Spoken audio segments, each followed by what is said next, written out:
আসসালামু আলাইকুম ওয়া রাহমাতুল্লাহি ওয়া বারাকাতুহু নাহমাদুহু ওয়া নুসাল্লি আলা রাসূলিহিল কারীম।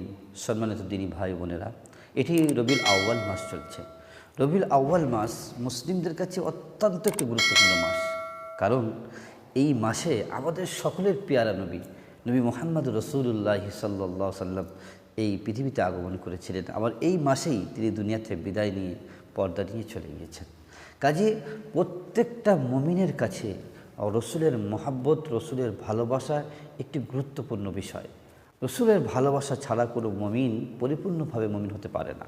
কাজে আল্লাহ পাকের কোরআন বলছেন, আন-নবিয়্যু আউলা বিল মুমিনিনা মিন আনফুসিহিম।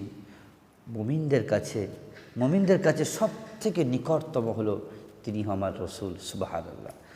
বিশিষ্ট সাহাবী হযরত আবু হুরায়রা রাদিয়াল্লাহু তাআলা থেকে রিওয়ায়াত আছেন, রাসূল কারীম সাল্লাল্লাহু আলাইহি ওয়াসাল্লাম ইরশাদ করেছেন, লা ইউমিনু আহাদুকুম হাত্তা আকুনা আহাব্বা ইলাইহি মিন ওয়ালাদিহি ওয়া ওয়ালিদিহি মিন নাসি আজমাইন। যে তোমরা ততক্ষণ পর্যন্ত মোকাম্মাল পরিপূর্ণভাবে ঈমানদার হতে পারবে না যতক্ষণ না আমার ভালোবাসা তোমাদের কাছে সব জিনিসের থেকে বেশি দেওয়া হবে। একদা রাসূল কারীম সাল্লাল্লাহু আলাইহি ওয়াসাল্লামের এক সাহাবী, বিশিষ্ট সাহাবী হয়তো ওমর ফারুক রাদিয়াল্লাহু তাআলা আনহু, রসুলের সঙ্গে তিনি কোনো একটা সফরে যাচ্ছিলেন। আল্লাহ রসুল সাল্লাল্লাহু আলাইহি ওয়াসাল্লাম ওমরের হাত ধরে যাচ্ছিলেন। হয়তো ওমর রাদিয়াল্লাহু তাআলা আনহু তিনি বললেন, ইয়া রাসূলুল্লাহ, আমি আপনাকে খুবই খুবই ভালোবাসি, তবে আমার জানের থেকে আপনাকে ভালোবাসি না।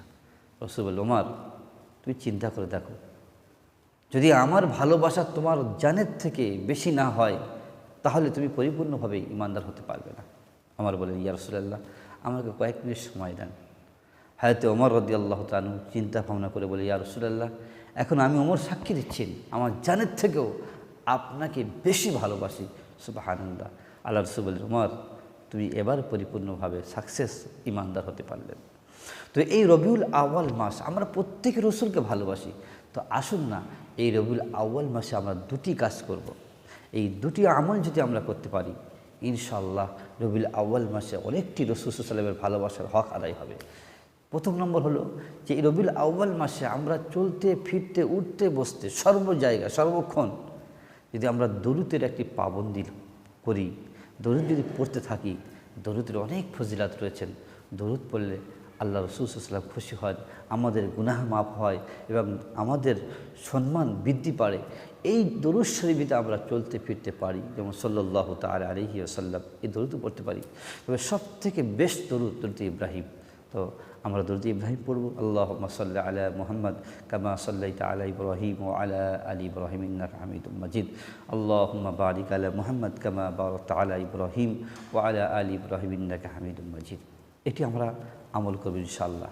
দ্বিতীয় আমল হলো, রসুলের ভালোবাসার হক যদি আমরা আদায় করতে চাই তাহলে এই মাসে বিশেষ করে আমরা রোজা রাখব।